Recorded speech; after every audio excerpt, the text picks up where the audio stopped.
Hi, I'm Rosh from Energy Matters. Welcome to our podcast, A Road to Zero, where we dive headfirst into all things renewable. Join us as we chat with industry experts, tech specialists, and some of your favorite TV and radio personalities, asking the renewable energy questions that you want answers to. Our goal, a zero carbon future. Now, in today's episode, I am absolutely thrilled to be joined by Con Hristodoulidis, who is the General Manager for Distributed Energy at the Clean Energy Council. How are we, Con? Great, thanks, Rosh. How are you? I am very well, thank you. First question, did I pronounce your surname correctly? You're pretty spot on. You've done better than what I normally do. No, I have troubles pronouncing my own surname, right? So I broke it down into three parts, and I hope to nailed it. No, you did a great job. So, as I said, lots of people get it mixed up, and I've seen it spelt many different ways this week, so it's quite amusing. No, I hear you. Well, look, thank you so much for joining me. I know you're an incredibly busy man, and it's been obviously a very busy time as well for for the Clean Energy Council and for Australia's renewable energy industry. So lots to talk about today, and we're going to be centering most of our conversation to anyone watching or listening today around the Cheaper Home Batteries program that has launched as from the 1st of July. As everybody who knows me well enough and follows Energy Matters and has seen us on TV, you would know we've been harping on for years about getting some federal assistance around battery storage, which we believe is the missing key and ingredient to every home and business in Australia achieving net zero. So for us, we are absolutely thrilled it's finally happened. Con, how hectic has it been for the Clean Energy Council prior to July 1st with all this going on? Look, Roshan, since the announcement by the Energy Minister during the federal election of the Cheaper Home Battery Program, it's just been full steam ahead at the Clean Energy Council and for our members in obviously trying to understand what the program would mean and how to roll it out, but B, then helping the federal department, the Clean Energy Regulator, to set the rules in a 6-week period. It's just an amazing short period of time to get the rules right, but we got there. We got there by 1st of July, so it's great news. Well, look, it's absolutely incredible, and I was lucky enough to catch a chat with the minister a couple of days ago when there was a battery installation launched at North Kira Surf Club by our good friends at Recent Solar, part of Anchor Solex, the battery manufacturer. And it was the 2nd of July, and I said, so how's the program going? He goes, well, it's only day 2, but so far, so good. And although it was day 2, it seems like it's been happening for absolutely weeks because the announcement was made early, prior to the election. Good strategy on Labor's part in that respect. And at the same token, it was something that the entire renewable energy industry and adopters of renewable energy technology have been praying for, which has been absolutely incredible. I mean, the cost of batteries traditionally have been very, very expensive. We've seen that come down in price anyway over the last few months, purely based on demand. But now we have this rebate in place. It just gives anyone who wants to take on a battery now about a 30% discount, which is absolutely extraordinary.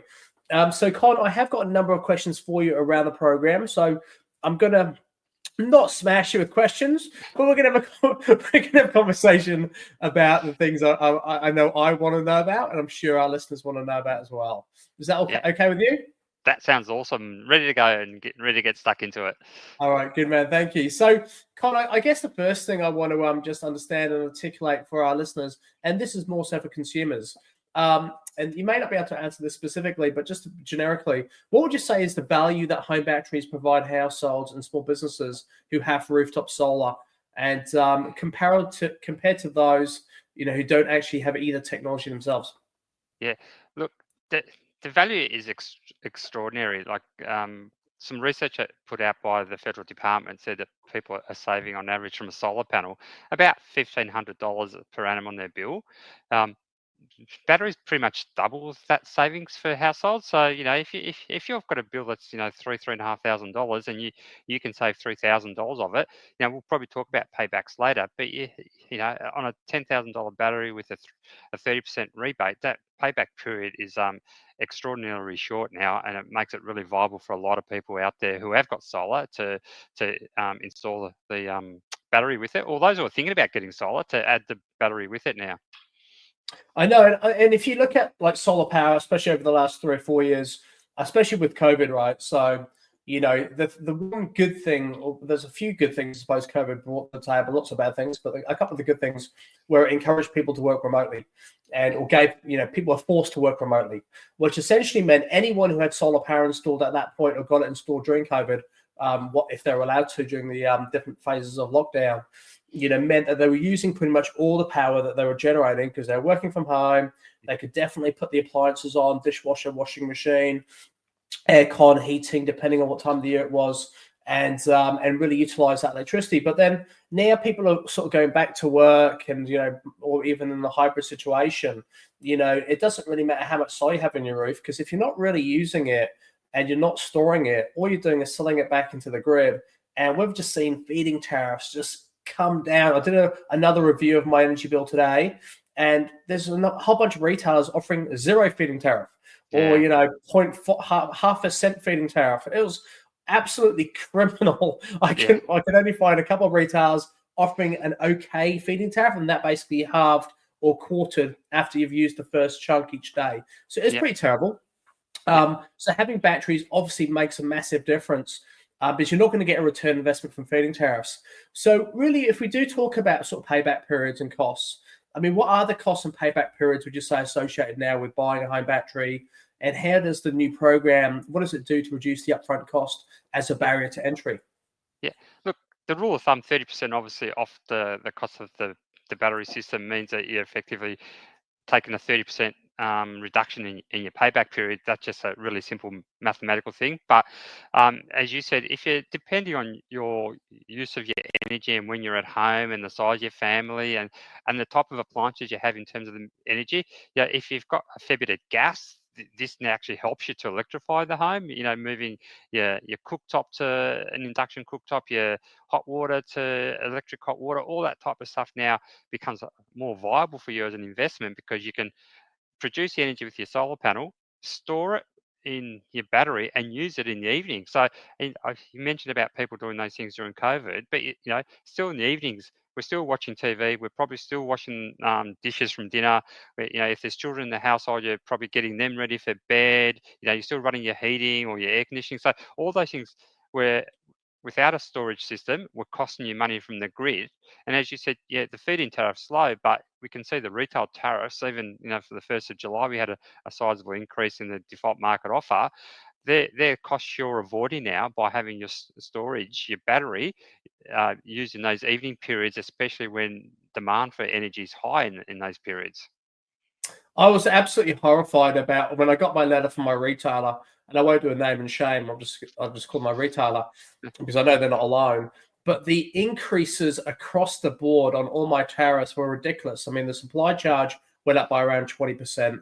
The peak rate, the off-peak rate, the control load rates, everything went up, and my feeding tariff came down. And even when I did, as I said a minute ago, when I did a comparison this morning, I couldn't really find anything that was in my favor. So fortunately for me, I have 20 kilowatts of solar power. I already had 38.4 kilowatt hours of battery storage, which I got installed immediately after Cyclone Alfred because we lost power for 9 days. So that kicked my bottom into gear to get batteries installed. And but if I was just having to buy electricity traditionally, through a retailer without solar power batteries, my bill would be astronomical. It's already high. It'd be absolutely criminal. So it is a real, when people are considering solar power technology, solar power panels and now batteries, I mean, really, you shouldn't really be looking outside of batteries, because really those two combined now is what anyone, home or business, can implement to really get some energy independence and really manage these escalating and ridiculous, energy hikes, if you like, which we're going to be hit with and have to pay no matter what. Con, one thing that, and I suppose with any good thing, you've always got to kind of look at it holistically and think, well, what are all the kind of problems that could arise? And I know, we call our industry the solar coaster, because really, I've been in it since 2009. We've definitely seen highs and lows, highs and lows. A number of those highs and lows are caused by, people involved in the industry, unfortunately, at times.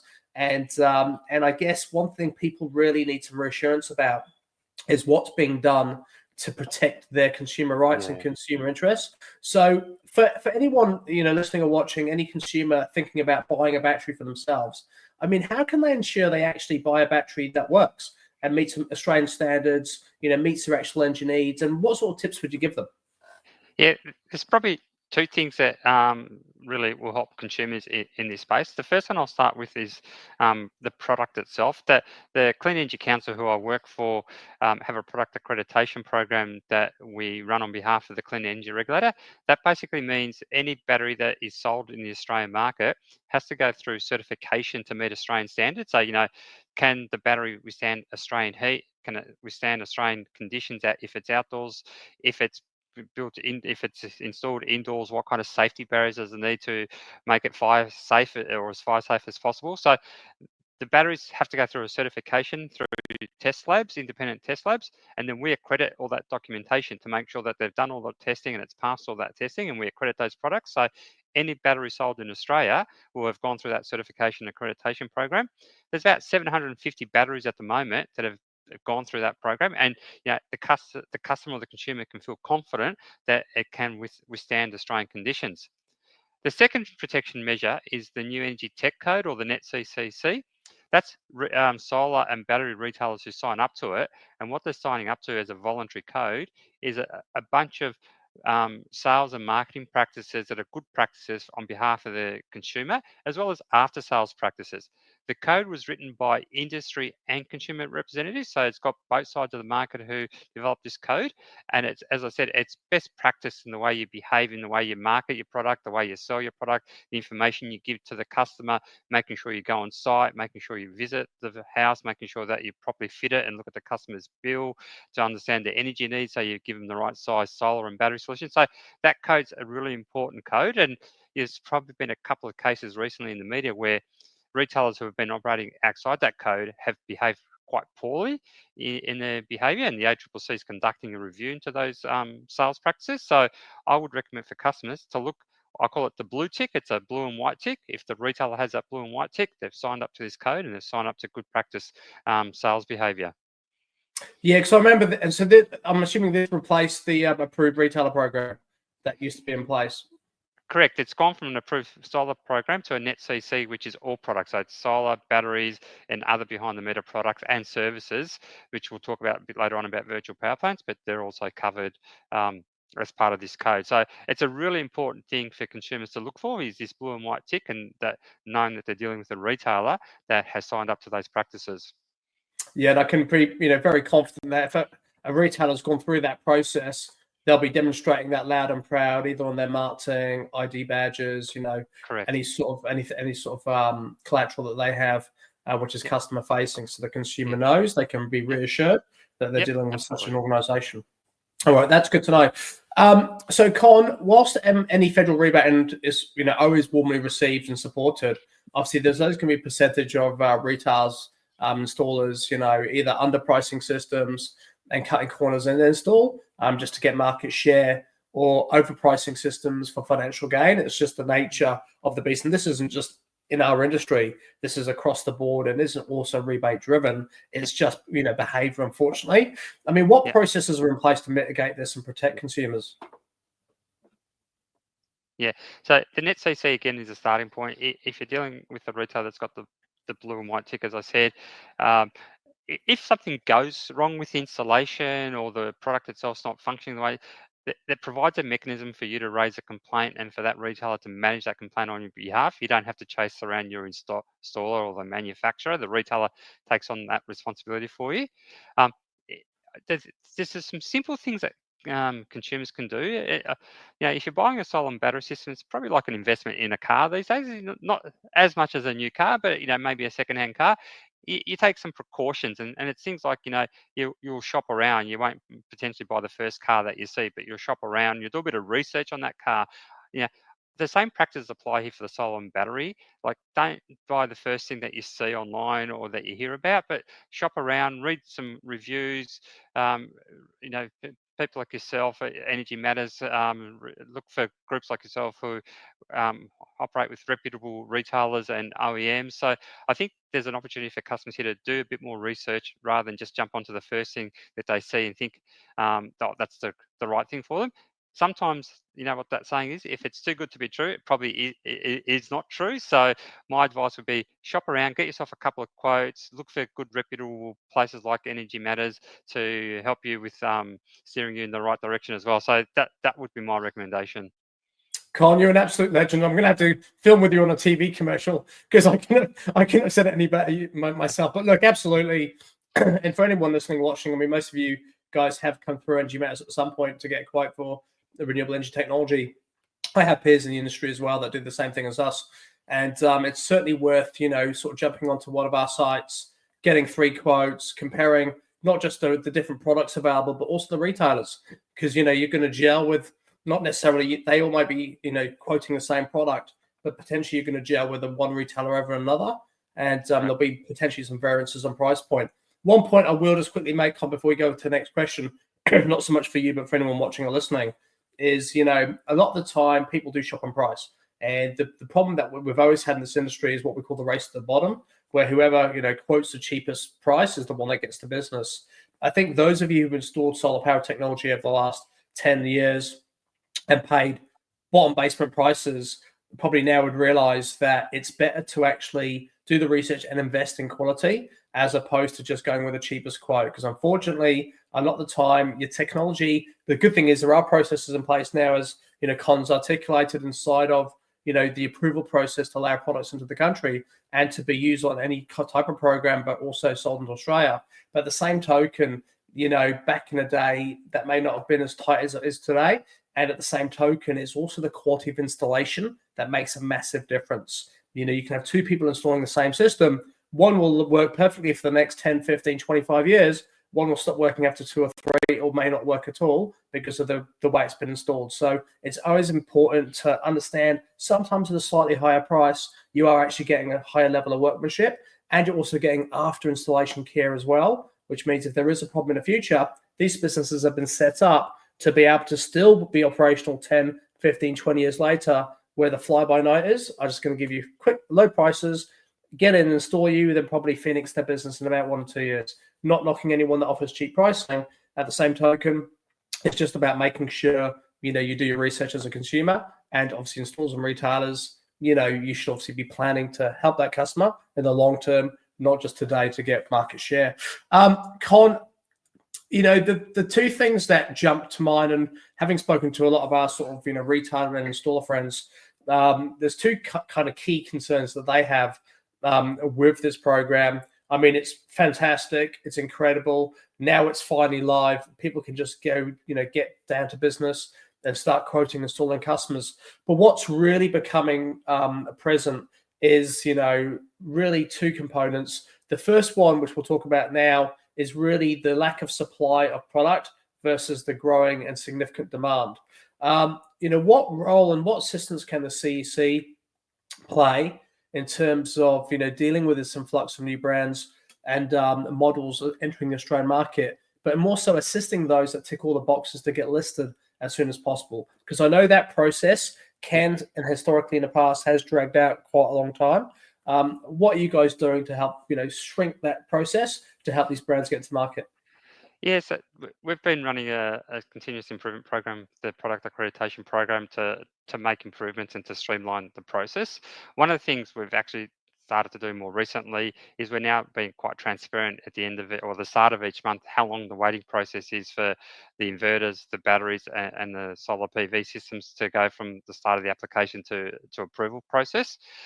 We've made some internal resources changes as well. We've doubled our engineering workforce. We've gone from 8 to 16 over the last 12 months. So understanding Awesome. there's more demand. Yeah. The one thing we've always said, though, is we won't compromise safety. We understand the important role we play, and we talked about before about making sure these things operate in the Australian standards and Australian conditions, and make sure that customers feel confident what they're getting is a good product. So we won't compromise making sure we do the process correctly. So the recommendation I would make to OEMs is, before you do lodge your application for accreditation, you've completed all the testing, you've got all the right paperwork, and you've submitted a full application, often once we get to the time of reviewing the application and conducting the accreditation, there's paperwork missing or it's not fully completed, and we have to go back to the OEM, and there's a bit of chasing, as you can imagine, with emails back and forth. They take a bit of time, and that slows the process not only for that manufacturer, but everybody else that's in line then has to wait to that applications being completed as well. So if I can give one tip for the OEMs is please make sure you've got all the paperwork, it's all been completed, you've checked it yourself, spend that 10-15 minutes before you hit submit to make sure it's all there. That really helps. And as I said, we're making process improvements ourselves in terms of more people.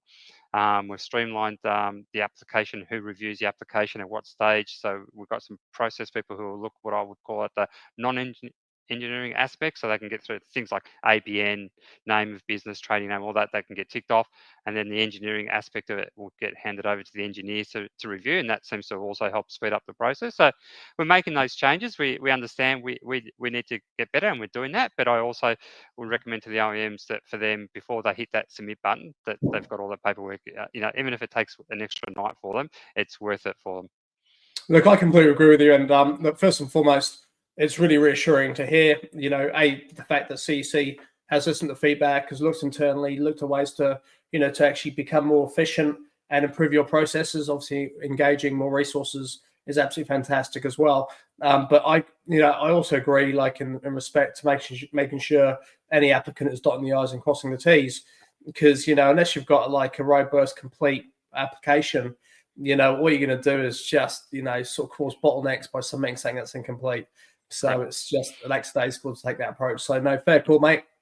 Good to hear. Is there any support for manufacturers to assist with potential supply chain issues? It's unfortunately it's a bit of that boom and bust that the manufacturers got to deal with increasing demand, and then if demand drops off, having to deal with stock that's sitting in warehouses. We continuously work through, we have our member OEM reference group, and we work with them to actually understand their business needs. And when significant issues come up from a supply chain, we'll take issues to government and seek government support to help alleviate, especially if it's a regulatory barrier or some decision they've made that's created the decline in the demand or the increase in demand. I mean, the really good example is the cheaper home battery program. Through our experiences through the state schemes that got announced at one time of the year and then didn't come into implementation 6 to 9 months later, there was that lag and demand dropped off and people were left with stock. So the decision by the federal minister to allow sales to occur without turning these on till 1 July was to try and address some of those supply chain issues. So where we see supply chain issues and there's something that can be done from a government perspective, from a policy position, we will take that up on behalf of our members and advocate for our members to try and remove those bottlenecks or to try and increase demand where demand's been dropped off because of decisions made that are future looking rather than current. So that's sort of the role that we provide to our membership. Awesome. No, that does sound right. And I can't imagine anything outside of that scope, to be fair. So CEC, can you give us a leg up, some a cash injection, or or just like keep the borders open, allow some more access to the ports? No, so look, I certainly get it, and really, this whole program, this whole industry is a team sport. So I think fundamentally, for the first time in a long time, it looks like every state government, federal government, manufacturers, associations, organizations, retailers are completely aligned, and the end user is also aligned now because they really do understand. If they don't understand the impact of global warming and climate change, they certainly understand the impact of rising electricity bills. So, it's definitely a great time for everyone to get together. And this program looks like it is going to be the catalyst which helps us achieve net zero and get to 100% renewable, which is my goal. And I know a lot share the same goal in as soon time as possible, which is amazing. The other, I suppose, bottleneck we see is as demand increases, we're not talking just a few hundred batteries there. We're talking hundreds of thousands, potentially going over 1 million if the program is as successful as we hope it can be. There's only so many installs any organization can do. And let's just make the assumption they've got product to install. But there's going to be a workforce impact at some point as well, just with qualified trades, electricians, installers. Is there anything else that's in play that can be helped or assisted with to help the deployment of more workplace guys?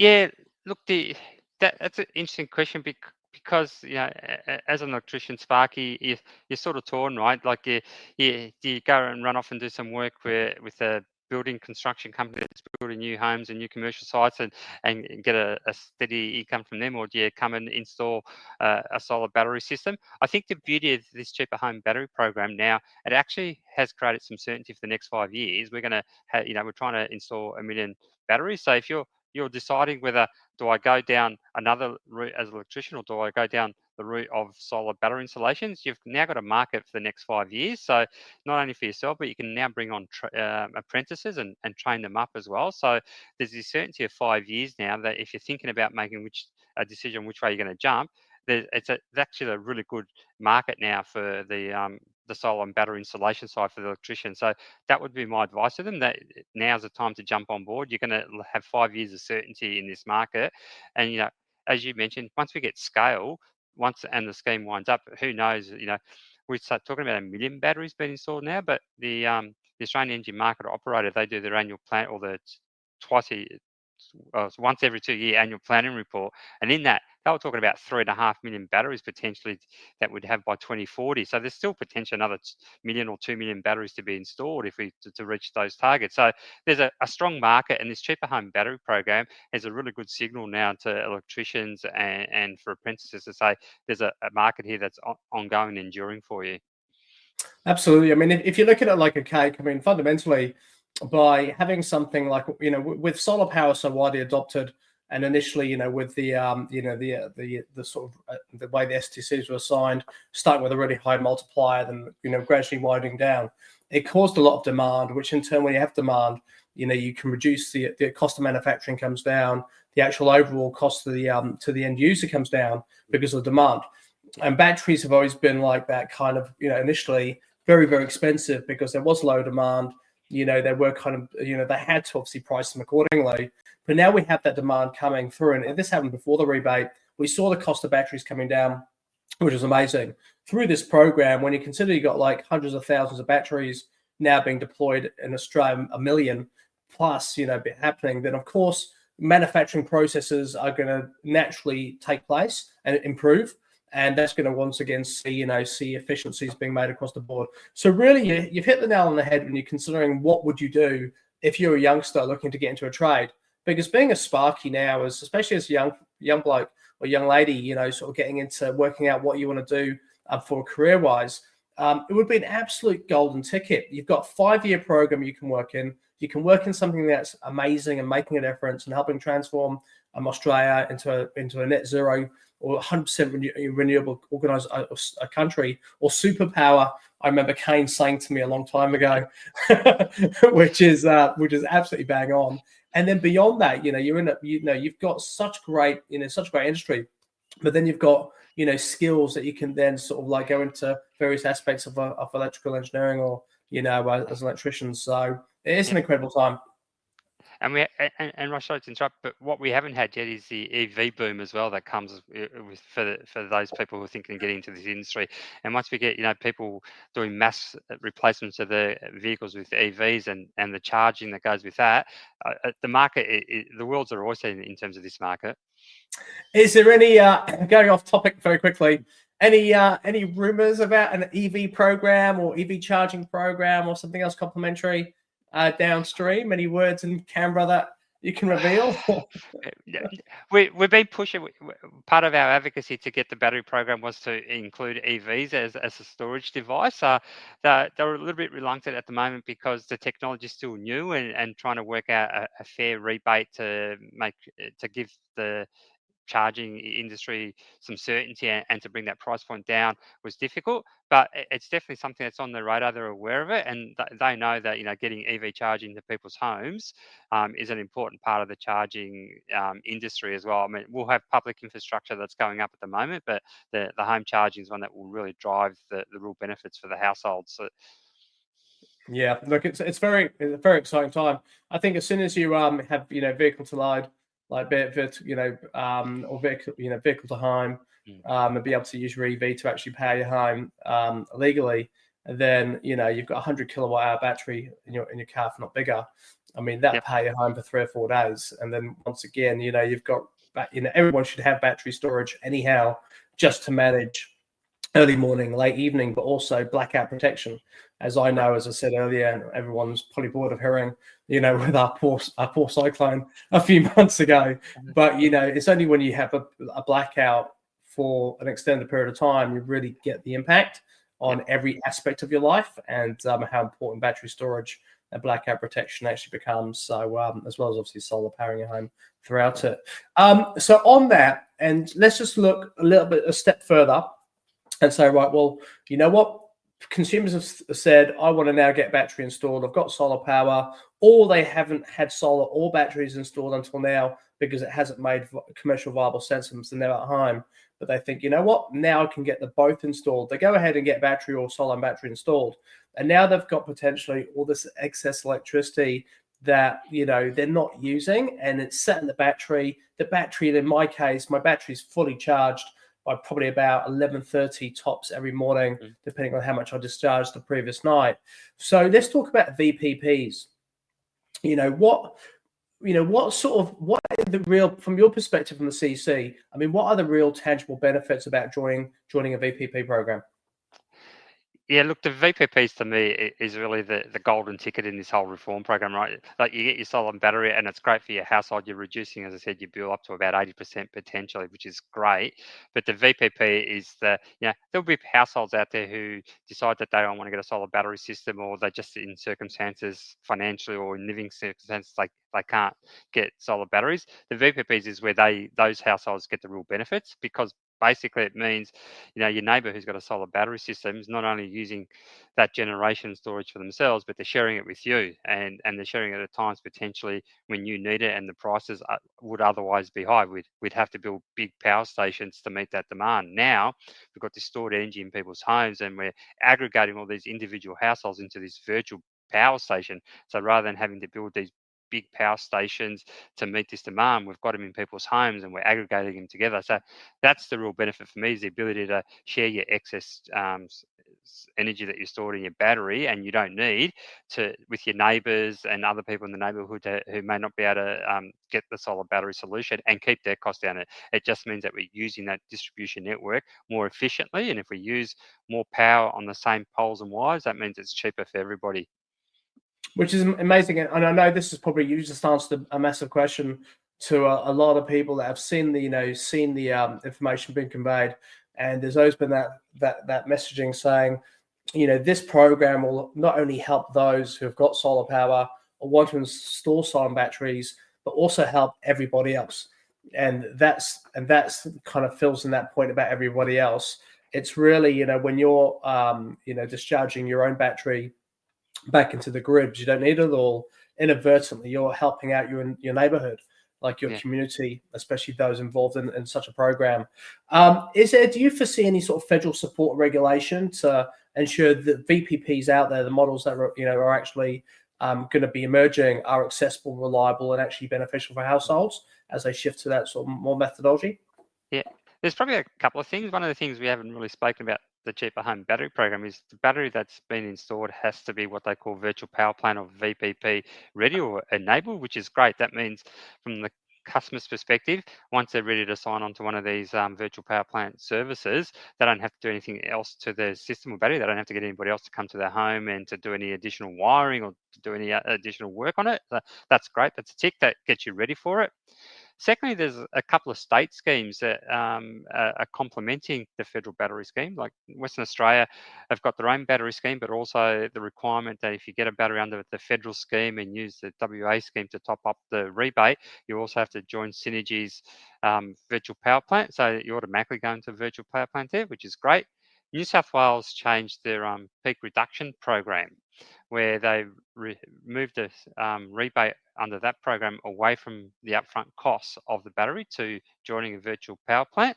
So again, there's an incentive now for customers to join a virtual power plant and get a rebate for it. So again, it's making it easier and more accessible.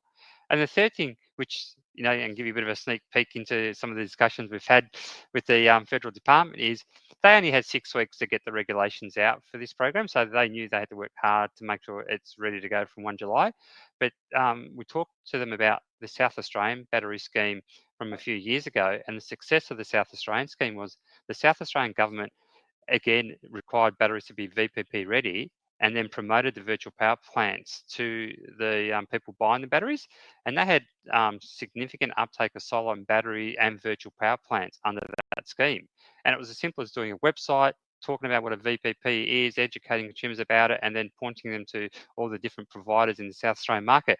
So the federal government are aware of this, and the next stage of the work that they're looking at is to see if they can do something that's similar to what South Australia is, and put that information out there for consumers to make them feel reassured what a virtual power plant is and how they can join one pretty easily. Yeah, which is absolutely incredible. I mean, I really, one thing that really warms my heart is when you see the state governments really just come up with some incredible initiatives and just really drive, a program that can transform their own states. And South Australia, have done a fantastic job. I mean, admittedly, they had a number of issues, obviously, with their infrastructure and the amount of blackouts occurring. So they had to come up with something, and they were really onto it and did. And then obviously, as you said, the WA have been onto it. Victoria's had programs for ages. New South Wales government, we love.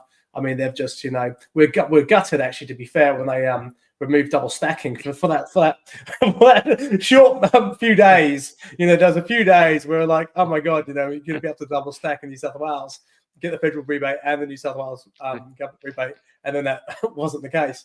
But for them to then respond with a really good VPP program, fair play to them. That is awesome. So I think it's really an opportunity for people to start to explore VPPs, because it really does allow you as well just to get, improve that return on investment and quicken it. I mean, the fact that the cost of batteries are coming down and then you've got a 30% rebate just makes, you can actually get a decent ROI now, similar to how solar power used to be about 3 or 4 years without the battery. So that's now achievable. But then you also factor in the fact you can actually, ship electricity back into the grid, via VPP and support, and potentially support a community as well.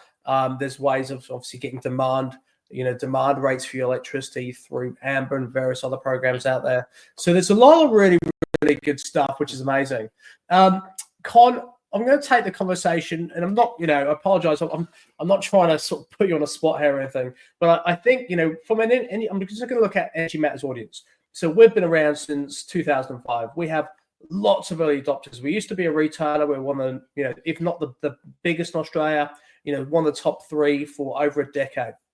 And we had a lot of early adopters. A lot of people came to us, and they didn't get solar power because, it was going to give them a return investment. Yes, there's really good feed-in tariffs and, the PFIT, where it's premium tariffs, which are amazing, but more so because they really care about the environment and care about, sort of transforming the planet. And, they really knew that they could make an investment that was going to, that, they can manage. And it was a lot back in those days, but they knew they were doing some good for the planet, which is really what we exist for as Energy Matters as well.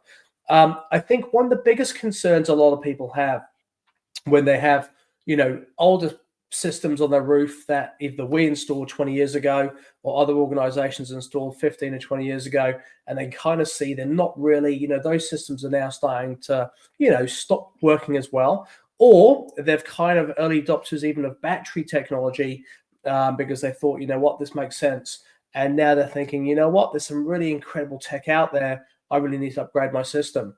So one of the key concerns they probably have is around, recycling and around all this technology going into landfill. So is there anything that we can, has there been much traction around recycling, around, forecasting what's going to happen to all these lithium batteries in 10 or 15 years time when they eventually become end of life and have to be sort of, changed to something new? Yeah, there is a bit of work. My statement position would be that the speed of the work has been slow. There was a national product stewardship program that the federal government was looking at in its previous term to develop. That went a little bit quiet during its last term. We're hoping that gets reignited. The New South Wales government earlier this year has taken a bit of a lead and legislated for a state-based national productivity scheme, and the New South Wales EPA are starting with batteries as the first area that they're going to look at developing a product stewardship program around the New South Wales scheme. So, I mean, taking the lead like that. It's the biggest state in Australia. It's central in terms of its location. So I think it's great that the New South Wales government and New South Wales EPA have done that. It'd be great to get that national scheme up and running, the National Product Stewardship Scheme up and running again. There's a lot of good work and a lot of policy thought that went into how to devise a scheme that can help the solar and the battery industry. The biggest issue for solar obviously is the glass and the silicon. There's just the capital cost of recycling that is very high, and it really, and being an infant industry in terms of, we've got panels that are 10, 15 years, but it's sort of the first cycle of those panels now coming off people's homes. It really does need support, and there's an opportunity for the government to show some leadership and step in and help diffuse some of that capital cost. And again, a bit like the solar they did with solar PV and the way they're doing with cheaper home batteries, give it the support to get the industry up and running and create scale and opportunities, and really drive that end of life industry part of the, also end of life part of industry up going as well.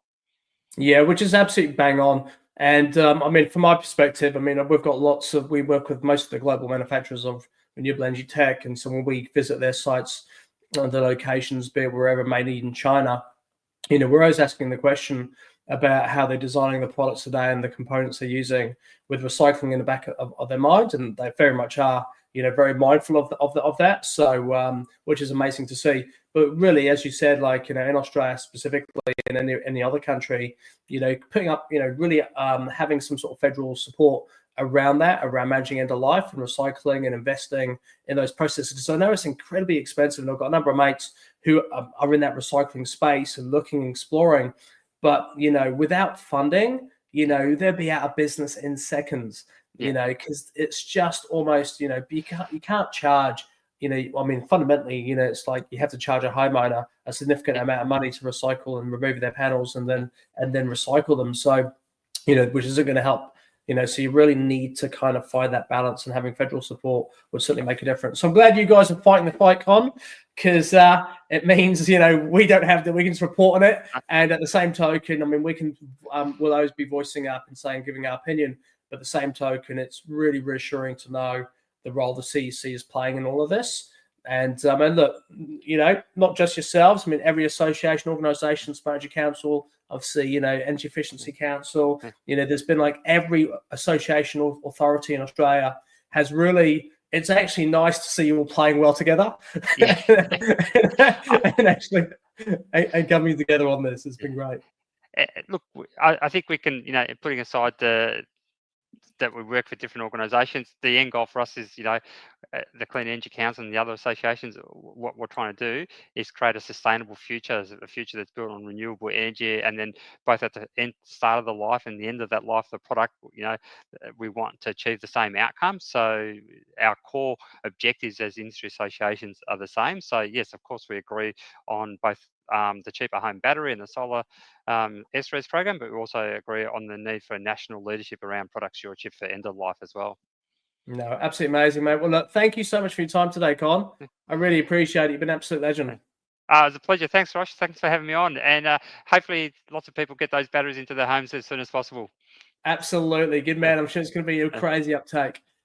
So that's Con from the CEC, absolute legend. Great to chat to him. First time we've actually spoken, so it's a really, really good conversation.